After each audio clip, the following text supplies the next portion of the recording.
వారసుల్ని అణగదొక్కుతూ అతని కొడుకు రాజకీయంగా బాగుండాలని చెప్పి ఆ పార్టీని అంటిపెట్టుకుని పార్టీ అధ్యక్ష ముఖ్యమంత్రి పదవుల్లో కొనసాగాలని చెప్పి బీసీల కోసం ఎవరైతే పాటుపడ్డారో బీసీల కోసం ఎవరైతే పార్టీ పెట్టారో ఆ పార్టీని ఈరోజు బీసీల పార్టీ కాకుండా ఎన్టీ రామారావు కుటుంబ సభ్యుల్ని అణగతొక్కుతూ మరి ఈరోజు చేస్తున్నటువంటి ఈ కార్యక్రమాలకి నిరసనగా పోటీ లాంటి ఎన్టీఆర్ అభిమానులు ఈరోజు వైఎస్ఆర్ కాంగ్రెస్ పార్టీలోకి రావడం జరుగుతుంది. మేము చెప్తానే ఉన్నాం, జగన్మోహన్ రెడ్డి గారు 5 సంవత్సరాల నుంచి ముఖ్యమంత్రి అయిన కాడి నుంచి రాజ్యసభల్లో కావచ్చు, ఎమ్మెల్సీల్లో కావచ్చు, ఈరోజు ఎమ్మెల్యే సీట్లలో కావచ్చు, కార్పొరేషన్లో కావచ్చు, అన్నిటిలోనూ బీసీలకి సమానమైనటువంటి ప్రాధాన్యత ఇచ్చి బీసీలకి 50% పదవులు కట్టబెట్టినటువంటి వ్యక్తి ముఖ్యమంత్రి జగన్మోహన్ రెడ్డి గారు. తప్పకుండా ఈ రాష్ట్రంలో ఉన్నటువంటి ఎస్సీలు కానీ, ఎస్టీలు కానీ, మైనార్టీలు కానీ, బీసీలు కానీ, అగ్రకులాల్లో ఉన్నటువంటి పేదల భవిష్యత్తు బాగుండాలంటే వాళ్ళ పిల్లల చదువులు కానీ, ఆరోగ్య సమస్యలు కానీ, నిరుపేదలకు ఇళ్ల పట్టాలు ఇచ్చి ఇళ్ళు కట్టించేటువంటి కార్యక్రమం కానీ, పేదల ఇళ్లకి సంక్షేమ కార్యక్రమాల ద్వారా వాళ్ళకి ఆర్థికంగా సహాయం చేయాలన్న జగన్మోహన్ రెడ్డి గారి వల్లనే ఈ రాష్ట్రంలో ఉన్నటువంటి పేదలకు న్యాయం జరుగుతుందని చెప్పి ఈ రాష్ట్రంలో ఉన్నటువంటి పేదలు అదేవిధంగా బీసీ వర్గాలు నమ్ముతున్నాయి. కాబట్టి ఈరోజు పెద్ద సంఖ్యన మైనార్టీలు, బీసీలు వైఎస్ఆర్ కాంగ్రెస్ పార్టీలోకి వస్తున్నారు. ఒకటే మీరు ఆలోచించుకోండి, జగన్మోహన్ రెడ్డి గారు 1 ఎకరం పొలం ఉండి నిరుపేదలకి మైలవరంలో బీసీ సోదరుడికి సీట్ ఇచ్చాడు.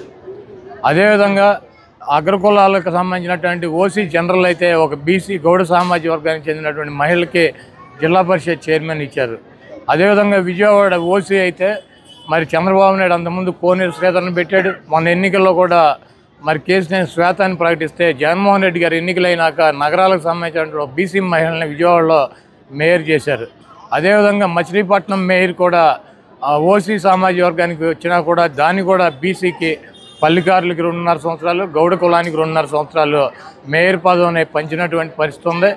ఈరోజు చంద్రబాబు నాయుడు ఒకటే, పార్టీలో పనిచేసినా చేయకపోయినా, పార్టీ కోసం వాళ్ళ ప్రాణాలు పోగొట్టుకున్నా, పార్టీ కోసం వాళ్ళు నిరంతరం వాళ్ళ సొంత పనులు కూడా వదిలేసి పార్టీ కోసం పనిచేసినా చంద్రబాబు నాయుడు సీట్లు అమ్ముకుంటున్నాడు.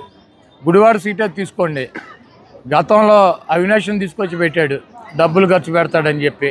అతను ఓడిపోయినాక అతను వెళ్ళిపోవటం, విజయవాడ నుంచి తీసుకొచ్చాడు, మళ్ళీ విజయవాడ వెళ్ళిపోయాడు. అక్కడ వైసీపీలో చేరి వైసీపీ తరఫున అతను ఫైట్ చేస్తున్నాడు. మళ్ళీ ఈ సీటును మళ్ళీ అమ్మేశాడు.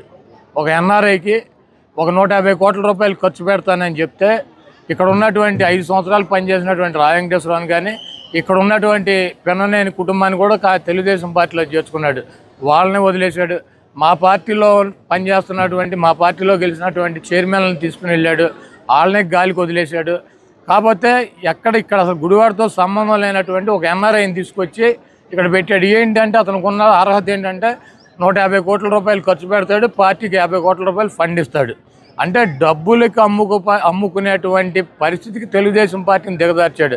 ఎన్టీ రామారావు ఆ రోజు తెలుగుదేశం పార్టీని స్థాపించిన రోజు డాక్టర్లకి, ఇంజనీర్లకి, లాయర్లకి, చదువుకున్నటువంటి విద్యావంతులకి అనేక మంది బీసీలకి అధిక ప్రాధాన్యత ఇచ్చి వాళ్ళకి సీట్లు ఇచ్చి వాళ్ళకి గెలుపుకి కృషి చేసినటువంటి వ్యక్తి ఎన్టీ రామారావు.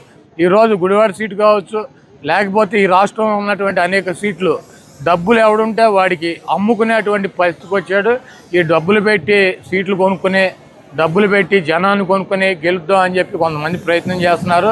ఇది గుడివాడ గడ్డ.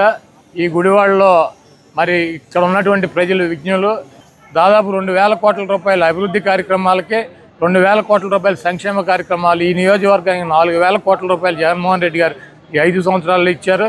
ఈ 100, 150, 200 కోట్లు కూడా మా గుడివాడకు కానీ, గుడివాడ నియోజకవర్గంలో ఉన్నటువంటి ప్రజలకు కానీ ఏకమొక్క ఈ చంద్రబాబు నాయుడు సీట్లు అమ్ముకునేటువంటి ఈ చంద్రబాబు నాయుడికి, తెలుగుదేశం పార్టీకి, గుడివాడ నియోజకవర్గంలో ఉన్నటువంటి